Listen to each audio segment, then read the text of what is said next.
Hey, what's up, guys? Welcome in. It's a brand new edition of the RSL Show on the KSL Sports Network, coming at you for the final and last time in the year of 2024. Alex Napoles, happy to be joined today by the new guy, Carson Lantz. What's going on? Carson, how you doing? I'm doing great. I'm just really excited for the holidays and not having to work and just relaxing with my family. There you go, man. Huh? And then it wouldn't be an RSL show without Josh Clark joining us. Josh, how you doing, man? You know, I'm swell. Also excited for the holidays. Excited for a much needed break in life. So it's a good time of year. It's a good time. It is. It is the most wonderful time of the year. Except maybe, if you're an MLS fan, because the league just ended. The season's over. The 2024 season has officially wrapped. And it ends with, of course, the LA Galaxy coming out on top and being champion.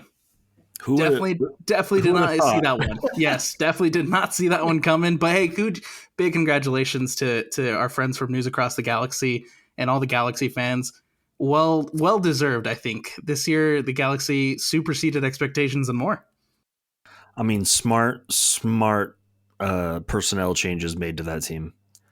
100%. I mean, that team is so different than even last year, 2 seasons ago, right? So props to their front office. Chris Klein obviously was the problem. Yeah. Happy for the Galaxy. Happy to see them win MLS Cup. And we closed the chapter on 2024. And it started with an expansion draft, which me and Carson dove into a little bit last time we spoke. No RSL players were taken in the expansion draft, which is probably a good thing. There was a couple of players on there that I was a little concerned about being exposed, like per se Matt Cooks, Zach McMath. Can't remember who else was on the list, but there was a couple of Lachlan Brook. Those were probably the 3 that I was most concerned for, but no players taken in the expansion draft for RSL. Yeah, great news. Just means we don't lose anyone for free, essentially. Which is wild to me that can just happen. I know you guys just paid money for Lachlan Brook, but we're going to take him from you. I hate it. I think it's ridiculous. Expansion draft should stop. We've grown enough as a league that it's not needed. Yeah, I think I agree with you. I think it's not needed. If players get released, I think it's. I don't really know. I don't really understand. Be like, yeah, you know what? I'll just take this guy off your hands. You have no use for him anymore. But like, well, yeah, we do. Like, we want Matt Crooks. You know what I'm saying? Mm-hmm. Absolutely. I think the expansion draft I am okay with because it does help a team like San Diego, who's just starting from the bottom. But the thing that I do think that the league can get rid of and move on from, because we've grown way past this point, is the re-entry draft. Because first of all, only like 3 teams participate per year. And usually not us. And yes, usually not us. But this year, Real Salt Lake does participate in the re-entry draft, and we get a striker out of it. Forster Ajago from Nashville, formerly from Nashville, now will be a part of this RSL squad. Him and Tyler Wolff, so far the additions prior to the SuperDraft starting. Tyler Wolff, to me, that's kind of a smart one. That's a cheap one. I think that's a great, Benji Michel, Michael Chang-esque off-the-bench replacement player. That's the only real logic I see to it, right? But I'm so sorry, new guy. I know nothing about you, so I don't know what we're getting from Nashville guy. You know what I mean? So that one's a little puzzling. I'm guessing probably just like another Benji Michel, Anderson Julio type replacement, but interesting moves from RSL, early in the offseason. I would say that this is a Elijah Paul replacement. Okay. In the Forester. It's someone we're not expecting to see play often. There you go. That's really what we're getting down to. There you go. Tyler Wolff, though. We've seen some decent things from Tyler Wolff in the league. He is pretty much going to be that Benji Michel, Michael Chang replacement as far as the role on the squad goes. However, younger and got some upside. He's got some potential. Yeah, I mean that's his role coming in. He could do wonders, right? He could, find the right system. Coach, Pablo could get the right stuff out of him. So he's a guy to keep an eye on. It's not like a a panic move. I was talking to someone earlier, and I said, for a second, it's kind of feeling like a DLH-esque RSL, but it's not, right? It's just because they're not coming from outside of the league, and we still had to pay money for them, right? DLH didn't pay money for anything, but yeah, as underwhelming as the name recognition could be, or the fact that they're from within the league, like, don't let that fool you or hinder your judgment on the player quite yet. Yeah, I think that is the case with Tyler Wolff. Carson, what have you seen from the former Atlanta guy? I just know he's the son of Josh Wolff, and that is right. Yeah, he's not the favorite one that got to play at Austin, so he ended up at Atlanta. Now he's at RSL. But I think we got him on like a homegrown. Didn't we get him like on a homegrown type contract or something? So we got him on a very good deal. Yeah, I don't remember the specifics, but it's a good deal. And he's young too, so I mean, we could totally develop him and we could be a good player. I also heard that he's in talks of switching his nationality to the Philippines as well. So super interesting to keep an eye on. That is interesting. Yeah. I mean, hey, if you're gonna get minutes, go for it. Yeah. Tyler Wolff joins RSL from Atlanta United. Forster Ajago is picked in the reentry draft. While all this is happening, keep in mind that there is a CONCACAF Champions League draw happening while all this is going on. Real Salt Lake finally learned their opponent for who they'll take on as CONCACAF Champions Cup action returns to Salt Lake City, and it's going to be a team that Real Salt Lake is familiar with in Herediano from Costa Rica. A team that two brothers in Utah own. Yeah, that is so crazy. Isn't that wild? I did not know that. Actually. Who? I don't know their names, but yeah.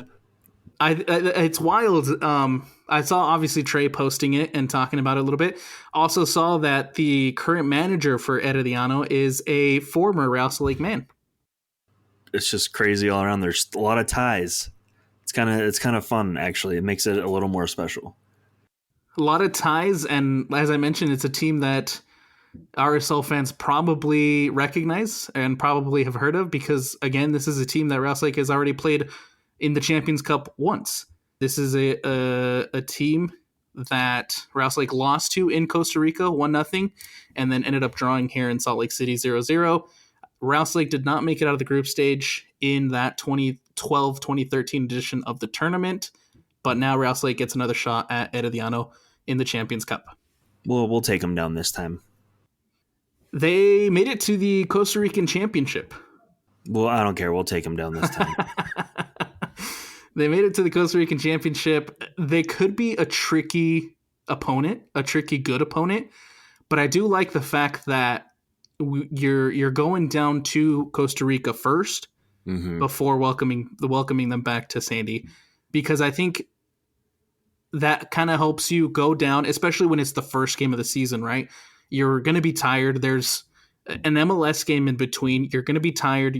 There's going to be fatigue with it being so early in the year, but it allows you that if there is a negative result in San Jose, in Costa Rica, then you move on and you have the ability to come back at home. Yeah, and it's going to be cold. I don't think they're going to like the cold. They're not going to like the cold, but that gives you the chance to really get the result at home, which is an upper hand. So I agree with you. I'm glad we have the second leg at home. So they are owned by David J. Patty. He bought the club in 2012 after some financial problems with his brothers Mike and Mark. He moved to Costa Rica to learn Spanish and become a celebrity in Costa Rica. Wild. So that's a little interesting. Wild. Crazy. I'm glad that Real Salt Lake drew Herediano, but I do think that Real Salt Lake kind of got shafted in the bracket, because if Real Salt Lake does advance, you're going to have the defending MLS Cup champion waiting for you in the next round. It's all right. We can take them too. I'm not scared of the Galaxy. Even though they won the MLS Cup, I felt like we had close games with them throughout the regular season, and they were just barely better than us. Yeah, it's a team we can play with, especially if Chicho finds his scoring boots again. Yes. And that's going to be the key for, I think, the entire 2025 season. You got to get Chicho back to being Chicho. Yep. Or just someone scoring goals. Doesn't got to be Chicho. It's got to be someone. But it should be Chicho because he's making good money, making DP money. It should be Chicho. Yeah. That's the key. That and Diogo. Let's hold both of our DPs accountable. Yep. Absolutely. But we'll get into all that as we get into the season. Again, we just hope that they can come back and find their form. Speaking of which, the schedule dropped, and so now Rouse Lake knows their opponents for the season. A little disappointed. I know that there was a lot of conversation and a lot of talk about whether Inter Miami would come to Sandy or not. I don't know why I got my hopes up. I should have known. But MLS said, hey, you know what? Miami's not going to Utah. Maybe next year. Could be next year. But maybe next year Rouse Lake heads to Miami again. Who knows? Regardless, Rouse Lake will not be playing Messi this season.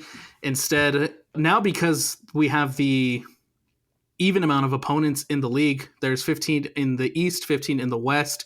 There is a little bit more consistency of who you'll play. You'll play each team in the West twice, and then you'll have a couple of Eastern Conference opponents sprinkled in here and there. The season will start on the road at San Jose Earthquakes on February 22nd. Home opener will be against Seattle on March 1st, and then we get San Diego at America First Field on March 8th for the second game at home.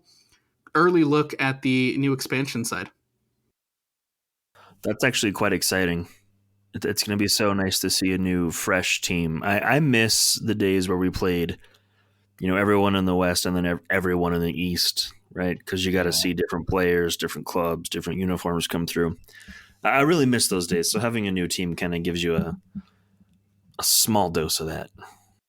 I feel like we open up with Seattle every year. we do. We always have Seattle early in the year. And San Diego should be fun. I mean, they haven't really made any super big moves. I mean, Jasper Loffelson will be coming back again, after being at Colorado, but I mean, nothing too exciting yet. Chucky Lozano, man, come on. Oh, Yeah. Hey, I'm excited. I, for one, am excited for Chucky Lozano. I mean, it'll be cool to be like, hey, I got to see Chucky Lozano play in person, but I mean, not a Zlatan type player. That's exactly where I was going. Yeah. And hey, by the way, you get the Houston Dynamo on the road on March 15th, so you don't have to go to Houston in August. That's a bonus. That's rare. Thank goodness. Are there any games on the schedule that stick out to you guys that you're like, you already have circled that you're like, this is the game that I'm looking forward to the most? Yeah, April 5th in Manchester versus Manchester City. For real. That doesn't count. We're talking RSL. Not yet. I'm kind of waiting to see what develops in the off season, what teams, load up on their roster, that kind of thing.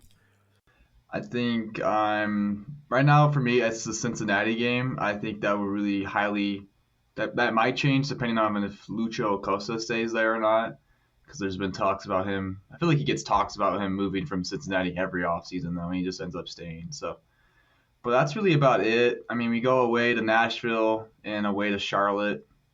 Those seem like cool away games, but the only cool away game I'm like, hey, I'm super excited about that. It's the Cincinnati game. It's just a different team. Not a team we always see at home, so that should be exciting. Yeah, FC Cincinnati coming to America First Field for the first time in their club history. But other than that, pretty much, I mean, pretty much what you would expect. The teams that you play every year. But I do have the Colorado Rapids matchup circled already. Well, of course. Always. I think the FC Dallas home game can be circled now as well, with Anderson Julio coming back, and who knows how that's going to be for him. I think he'll be I think fans will be happy to see him back. He didn't leave on any bad terms. I think he deserves to go somewhere where he gets playing time consistently and he can be a guaranteed starter, with Jesus Ferreira probably on his way out to Seattle Sounders. So I think that's a good move for Anderson Julio. What is FC Dallas doing? What is FC Dallas doing? I was literally just about to bring that up. You got Jesus Ferreira, who is going to be forced out and probably heading to Seattle. And then they're also giving them Paul Arriola. Yeah. Like, why are you doing that in conference? Who knows? I get wanting to like reset because I mean, let's be honest, that Dallas team was supposed to be good and it really hasn't. It's really not. I get wanting to reset, but to give away your DP to a Western Conference rival, shocking, in my It's opinion. wild. That'd be like us selling Chicho and Luna to SKC. Yeah. How many goals did Ferrer even have? Like, cause I don't think Ferrer had a good season at all this He was season. injured. I think he was injured for Okay. a large chunk of the year. And then Arriola is just Arriola. Like, He's getting old. yeah. I think Seattle's just trying to get them because of the Club World Cup, and they're just kind of trying to have like some of the best American like MLS players, just to like have that depth and to have them. But other than that, I'm just like, oh well, nothing too exciting. If they do good, they do good. But at the same time, I think Dallas is dumb for getting rid of them. 100%. 100%. So we have the schedule drop, and then news just coming out, I think yesterday morning.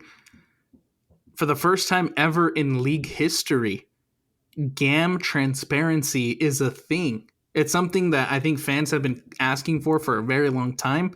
Pundits have been asking it for a very long time. And we finally get some transparency of what teams have so much GAM. And Rouse Lake ranked 10th in Major League Soccer. I was pretty surprised about that. What about you guys? I was too, but I was more surprised with like how some teams have significantly more than other clubs. Like Atlanta having 6 million and second place having 4 million, that's crazy to me. Yeah, I mean, player sales, I guess, right? Or they just don't use it? I don't know. It has to be because, I mean, Yakumakis and Almeida both got sold this year. They really haven't done anything to bring in new talent, but now that they have a new head coach in Ronnie Delia and a new GM in Chris Henderson, I think his name is, both Garth guys. I think Garth Lagaway is getting ready to create something in Atlanta. Is Carlos Bocanegra still down there? No, he got fired. Okay, that's right. That was overdue. One of my favorite players for the national team ever, but not a good GM. Who? Or president or whatever. Carlos Bocanegra? Dang, dude. You're too young, my guy. Yeah, did you ever watch Carlos Bocanegra play, Carson? No, I don't. It doesn't ring a bell. No. Wow. Even I feel old, man. Just like a couple more years, yeah. I don't know. I thought it would have been funny if Tati Martino would have left Miami and went back to Atlanta. That would have been awesome. No, That there would was have no been way. fine. Yeah. There was no way. Did you see Almiron's probably going to go to Charlotte though? And isn't Charlotte considered like Atlanta's rival? Oh, yeah. Well, hold up. Charlotte's been trying to get Miguel Almiron for the better part of a year and a half, and has failed every time. Well, it's back. So well, Newcastle doesn't have Champions League anymore, so I think it'd be really cool to get Miguel Almiron back into the league, but he's a stud. He's a stud. I don't know if Charlotte will ever. I don't know if Charlotte will ever get it done. Maybe Charlotte. I feel like is under the radar, like building something over there. So I mean, it'd be kind of cool to see them and get a player like Miguel Almiron, and they also have that like 16-year-old on loan on trial at Man United. So that's pretty dope. Building something. All right, let's jump into the biggest news of the day, and that is the SuperDraft. And Rouse Lake had a bunch of picks, and that's mostly in part thanks to a trade that they made with the New York Red Bulls earlier in the day with Elias Manuel. But the striker coming over from the New York Red Bulls, as well in that trade, involved 3 SuperDraft picks for this draft, including one for the 2026, the next year's draft. But because thanks to that trade, Rouse Lake had a plethora of SuperDraft picks. which is wild that we kept them all. Shocking a little bit there. But I mean, if one turns out as good as Emeka, sweet. Heck Let's yeah. do it. Hopefully one of them's a center back that's as good as Emeka. So let's go through real quick and just talk a little bit about these super draft prospects that Real Salt Lake have picked up. We'll start with the first pick with the 19th. Yes, the 19th pick of the draft. Jesus Barea coming out of Missouri State, a forward. Carson, what have you seen from a guy like Barea? So, did some research about Barrera. I don't know. I might scuff a lot of these names because we picked up a lot of guys with like complicated names, and so I'm sorry if I do. What I found out about him, he's from Cadiz, Spain. He tallied 34 goals and 19 assists in 85 matches for the Bears, which is Missouri State's mascot. And then he kind of took off his senior season where he had 15 goals and 4 assists, which made him stand out, obviously, to Kurt Schmidt and Pablo Mastroeni. After watching a little bit of his game, what stood out to me was his ability to hold up play under pressure, his vision to deliver killer passes like an attacking midfielder, and his dangerous presence in the final third, whether it was well-timed through like runs, that's the word, well-timed runs, or taking defenders one-on-one. Okay, so we got some hold-up play. I'm happy with some hold-up play. Yeah, and he's very confident with it. Well, like he holds off defenders and can bring the ball out of the air very easily. So that's a plus. I love a striker that can hold up the ball. Would you say he's going to be a Monarchs player, or do you think he has a chance to be on the 23-man roster? That's a great question because you never know with these type of like draft picks if they're actually built for the league or not until they hit preseason. Because with Kevin Bonilla, we all thought he was going to play with RSL because he was a right back, but then he got hurt, and then now he's gone, just like that. And so it just depends on whatever Mastroeni sees. So, along with the picks that Real Salt Lake already had, there was a lot of in-draft trades to move up and to get more picks. So immediately after picking up Barea, Real Salt Lake makes a trade with the Columbus Crew, sends some GAM their way in exchange for the 21st pick, and with the 21st pick, they get a goalkeeper, which honestly came as a shock to me. In Max Kirk V8. I don't think that's right, but we're gonna call him Max for now. Yeah, Max, 6'5", redshirt freshman from Houston, Texas. He made a name for himself this year, starting for the UConn, the Huskies, and what's some numbers? I got some stats right here. He played 18. Started all 18 matches for the Huskies, conceding 13 goals, and which was 10th in the nation. He ranked 10th in the nation with like the least amount of goals. And he had 8 clean sheets, the most by any Division I freshman, and then earned Big East All-Conference third team, and then 3 Freshman of the Week awards, and ranked 6 on the top drawer midseason top 100 freshman list. And then I kind of just added a little bit. I said goalkeeper coach Mirza Harambasic is already well known for developing goalkeepers with helping the likes of Gavin Beavers, Jess Dusnup, and David Ochoa.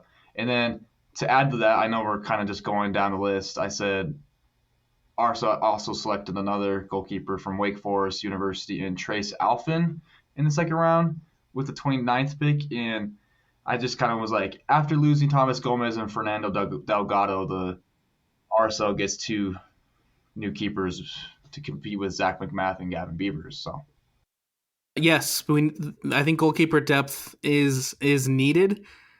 I definitely did not see Real Salt Lake taking. I didn't really see Real Salt Lake taking a goalkeeper this high, but if it's a guy they scouted and a guy they wanted, then in Pablo we trust, is what we'll say. Yeah, which I was told by a lot of people that Max was probably one of the best goalkeepers in the draft as well. Who knows if he will be with the first team or with the Monarchs, or he might even opt to stay in college one more season as he's only a redshirt freshman. And so I guess we'll probably figure that all out soon. And that's the biggest thing that you bring up, an incredibly valid point.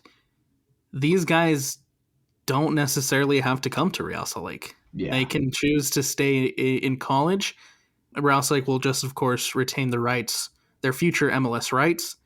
And so we'll see how many of these guys actually join the roster. Yeah. But we move on to the 30th pick, another trade, this time with the LA Galaxy.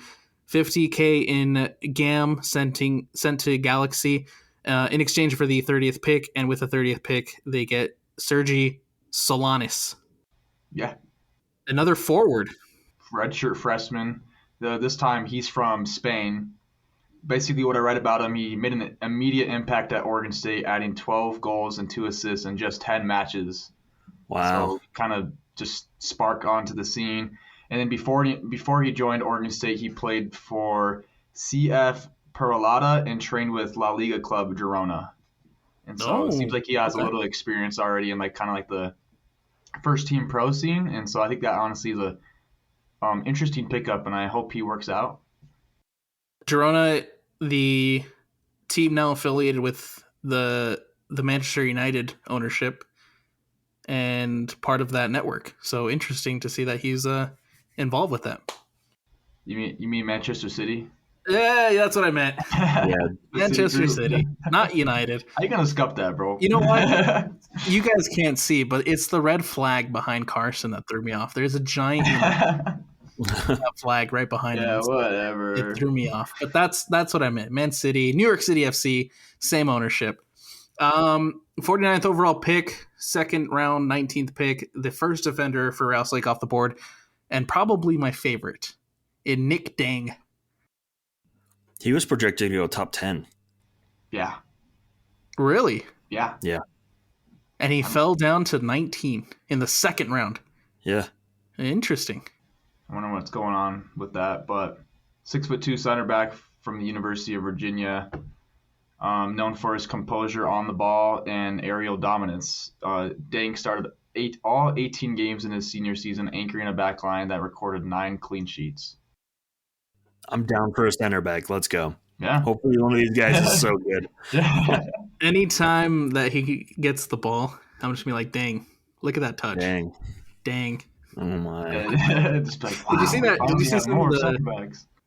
Did you see some of the Rapids guys coming after him for the Utah team picking the guy named Dang? Yeah. It's very, very Utah like. Dang. Listen, if he makes a name for himself, he will be the number one selling jersey.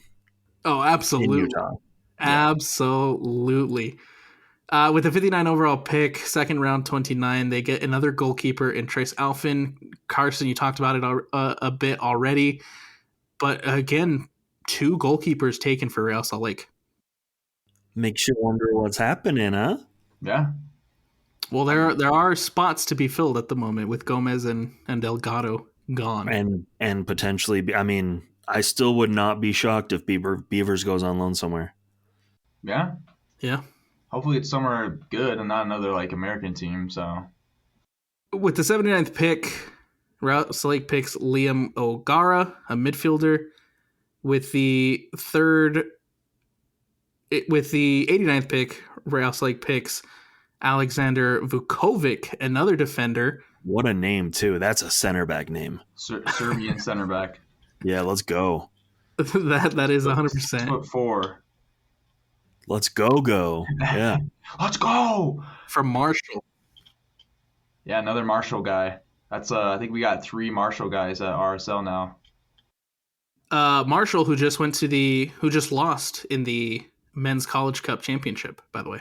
And then there's one I missed earlier, but with the 29th overall pick, Linker Rodriguez dos Santos. Carson, anything on those last 3 that we mentioned that stand out to you? First off, Liam O'Gara, 6'3" midfielder from Winston-Salem, North Carolina. He started all 18 matches in his freshman season at Wake Forest, contributing 2 assists and earning all ACC freshman honors. But this year, his sophomore year, he kind of had a slow start, but he played a key role in high-stake matches, including in NCAA tournament games, covering a penalty in the ACC championship. He's known for his composure and control of the midfield. O'Gara continues to be a valuable asset he was a valuable asset for the Deacons of Wake Forest. And then we got Vukovic. A towering defender with excellent timing and tackles, has contributed to a Marshall team that reached, obviously, Alex said, the NCAA's men's tournament final in 2024. His physicality and ability to win aerial duels makes him a valuable addition to RSL's back line now, because I think we struggle with aerial duels. And so I think that's a perfect match right there if he does get in with the first team. And then going back to Dos Santos, I'm really excited about Dos Santos. He tallied 15 goals and 5 assists in 24 matches for the Herd Marshall and helped them reach the final versus Vermont. And before Marshall, he was also at Memphis, where he earned American Conference Offensive Player of the Year honors. So lots of talent we just picked up. Imagine if all of these guys come good. Would that be wild? That'd be well, awesome. like you said, dude, you just need one to turn out like Anelli. Yep, and it's incredible if we can get another one developed out of the Super Draft. That would make RSL the best Super Draft team on the planet. Oh, 100%. Maybe you'll make Philly to start taking the draft serious. Yeah, maybe. I mean, if you can start actually pulling the talent from there and developing it can't be looked over anymore, right? And I know we've said in the past, like, we should just get rid of it, but if we're actually taking it seriously and using it in the right way, then I'm all about it. Yeah. I think with like the likes of Jasper Loffelson and Emeka Anelli, I think we're taking it a little more serious now with literally 8 draft picks. One of you just said this, and he said that RSL is going to be, I think Josh said it, RSL is going to be the best team to take advantage of the Super Draft. And honestly, I think they already are, because Matt Doyle from MLS Soccer, MLSsoccer.com, he picked Emeka Anelli to be one of his contenders to be called up to the U.S. men's national team camp. I've been saying, if Emeka makes it to a national team selection, and even if it is just the camp, he's already the most successful one we've ever had. There you go. Yep. There you go. Also, would not be shocked to see him as club captain. Oh, like full time. Would not be shocked. Yep, I could see it. He deserves that praise, and I'm all here for it. We here at the RSL Show are big Anelli stans. That's my boy from Michigan, even though he grew up in Ohio, but we don't talk about that. Okay. I was so confused for a second. I was like, huh? What are you talking about, dude? I feel like that's cheating, but I guess we'll it is what it is. It is what it is. His parents are from Nigeria too, so I mean, yes, he could be, if Nigeria was just one day like, hey, like say he got like a European move or something, and like he still hasn't been called up by the United States, and we're just like, hey, we want you, and maybe he would take that call up. Who knows? I mean, I feel like that's a bigger call up than the U.S. team. Oh, for sure. Nigeria is so good. I want to sneak this in here, and I want to go back a little bit to our expansion draft conversation where Matt Crooks, Lachlan, and whoever else wasn't protected in the expansion draft. But interestingly enough, Pablo Ruiz was. Is that any indication that Anelli might move back to right back? It wouldn't surprise me one bit. I've been thinking about that and about that over the course of the last couple of weeks. And with the Real Salt Lake's lack of defensive additions at the moment that we were recording, with the lack of defensive additions besides obviously the Super Draft guys, and protecting Pablo Ruiz, kind of gives me the indication that they might be thinking about moving Emeka back to right back and just having him be the starting right back full time. I mean, if we don't see us sign a right back, that's what's happening. Emeka was like literally like what, top 5 in like all-star voting for midfield as well, and then he got like team MVP. But I mean, I have no doubt that if he was moved back to right back, he would become, just like he did within the midfield, become one of the best right backs in the league. I have no doubt either. No doubt. Wherever we play him, he's going to do well. He's just that kind of guy, that kind of player. Yep. All right. So those are all the picks from the Super Draft. Obviously, like we mentioned, we hope one of them comes good. We hope one of them can really make a name for themselves, like an Emeka and Ellie, and be talked about in the same breath as Emeka and Ellie. But we look forward to bringing in these Super Draft guys and seeing what they all can do for RSL. Finally, I think the final news that we have to get to, for me, it's heartbreaking. It's a little bit sad. But Anderson Julio traded to the FC Dallas. The FC Dallas, huh? Yes, the FC Dallas. Kind of out of left field. Honestly, did not see that one coming. No, but I feel like we can all agree with all of the attacking talent coming in. It kind of signaled that there was a little more change coming outside of the players that weren't re-signed. And it got us a left back, right? So it kind of makes sense, right? If the deal was there, you're getting left back and money. It's obviously a left back that's not going to play over Catranis, but it's an opportunity they had to take, I think. Yeah. And let's be completely honest, Julio great off the bench, but not the most consistent player for us. Like we're not losing Luna or a Gomez or a Chicho, right? It's a little bit below that. He is a fan favorite. We all absolutely adore him. But I'm not mad about it, if that makes sense.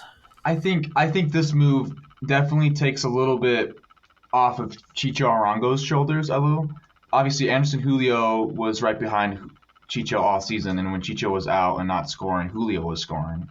But I think this just RSL just goes, hey, Julio, you're our striker. We want to commit to you. Don't worry about it. And I feel like that might help Chicho a little bit mentally more in the game, and just feel like he has confidence with like the front office and the head coach that he's their guy. But what happens, knock on some wood, what happens the moment Chicho goes down? Dos Santos, bro. Hey, we got one of those forwards has got to work out. One of those guys has got to work out. They gotta. You got a guy from Brazil, guy from Spain. Yes. I think the immediate answer, without obviously seeing how these Super Draft players are going to be playing, without seeing how they're going to integrate, without seeing how they're going to be in Major League Soccer, I think the answer at the moment is obviously going to be the former Red Bull player in Elias. Yep. That one, right now, if you're looking at the depth chart and you're just thinking about where this team is at, he is going to be your new number 2 striker. Yeah. Which, Carson, I thought you did a really amazing job analyzing him. You put that out on social media earlier.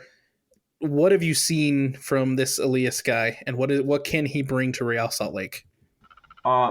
Basically what I was told I was just told that he is a similar type of player like Anderson Julio, just we got him for half the price of Anderson Julio.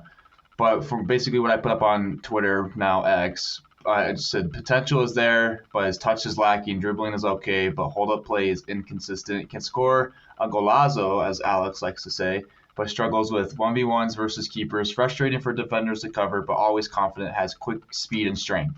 So when I think of that, I kind of think of like an Anderson Julio that just barely came to Real Salt Lake, 1v1s with goalkeepers, dribbling, and then hold-up play a little bit as well. And if we can do what we did with Anderson Julio with Elias, I'm confident he can be a great second striker at RSL, just like Anderson Julio was.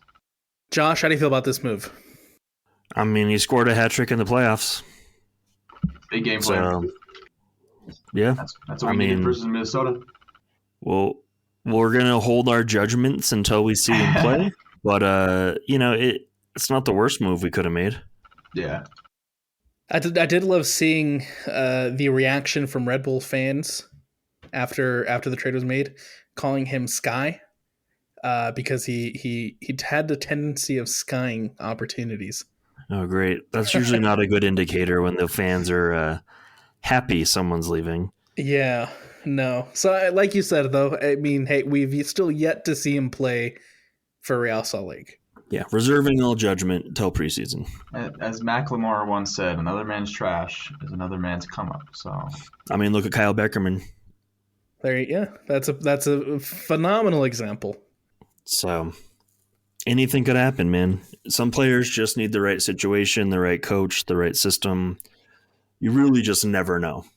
Looking at where all the transfers stand at the moment, and what we've seen so far this offseason, a lot of departures for Real Salt Lake, but very minimal players arriving as of now. You have obviously Tyler Wolff being integrated into the team. You'll have Forrester Ajago being integrated into the team. Elias Manuel, all forwards being integrated into the team. But obviously, you still have a Eric Holt hole you need to fill. You have a Marcelo Silva hole you need to fill. A Delence Pierre hole, I think that needs to be filled. Basically, defensive help. Sam Junqua. I don't know. I think maybe it was because of his time at Houston, and I still have memories of him playing for Houston. And again, we'll reserve all judgment, but I don't know if that's going to be the answers right now for us, like defensively.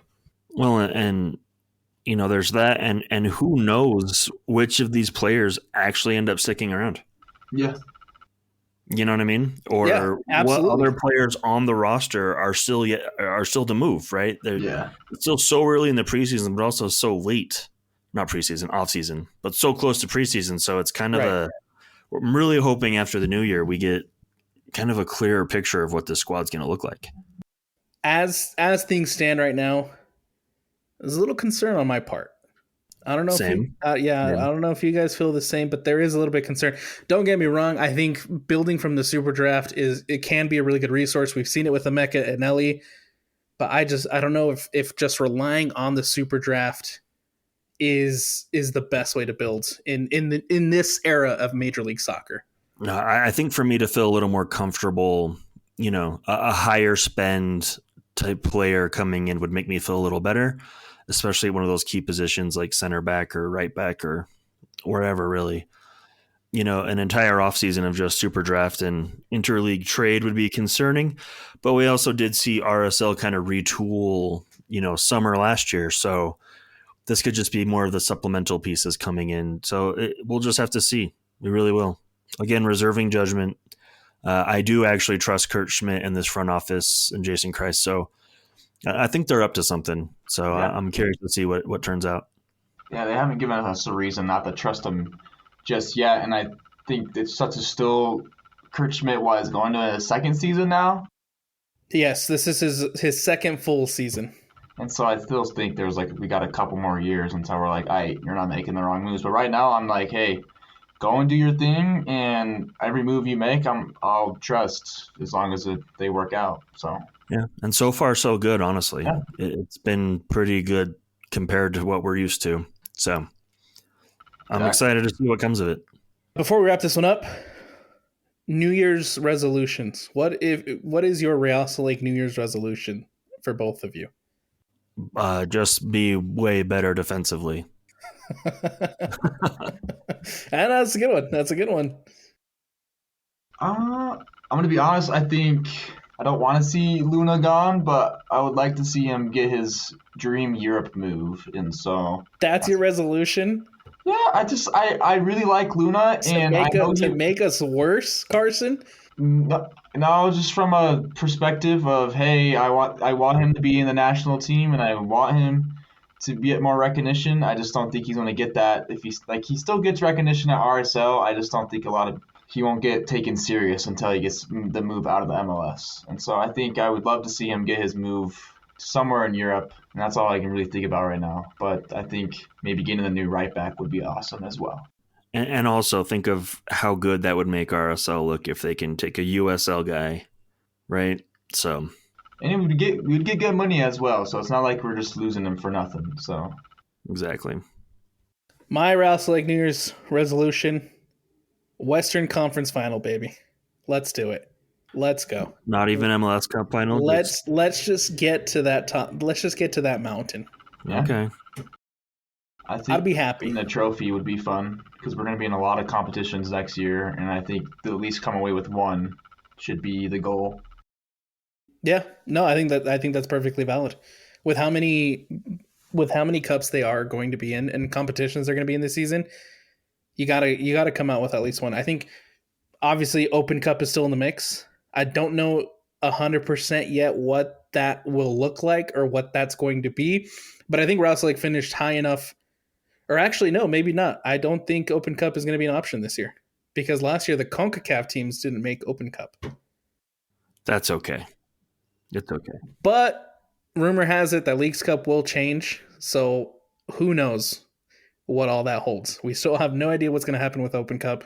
We still have no idea what's going to happen with Leagues Cup, although there's already been rumors and people talking about how it's going to go down to 18 teams for both leagues. So changes are going to come. All I know is that Rouse Lake are going to be in the CONCACAF Champions Cup. Rouse Lake are going to be in the Leagues Cup, and they're going to be in MLS Cup. And they got to come out with something. Got to do better than we did last year. There we go. All right, guys, I think that's going to wrap it up. Anything else that you want to add, say, throw out into the universe before we wrap this one out? Just have safe holidays, and we'll see you guys in 2025. Let's see. What's some kind words I could say? Just say, I love you and thank you for listening. Hey, there you go. Yes, as we mentioned earlier, for the final time in the year of 2024, this is the last time we will be coming at you here on the RSL Show. We thank everybody for listening. We thank everybody for taking the time to jump on here, to listen to our terrible takes, and interact with us on social media, because that's always the best part. You guys make this fun, and we love and appreciate you, and we wish you guys nothing but the best. Happy holidays. Happy New Year. We'll see you in 2025. Thank you, as always, for listening, for tuning in, for subscribing, and for doing what you have to do to follow the RSL Show on the KSL Sports Network for the best RSL content.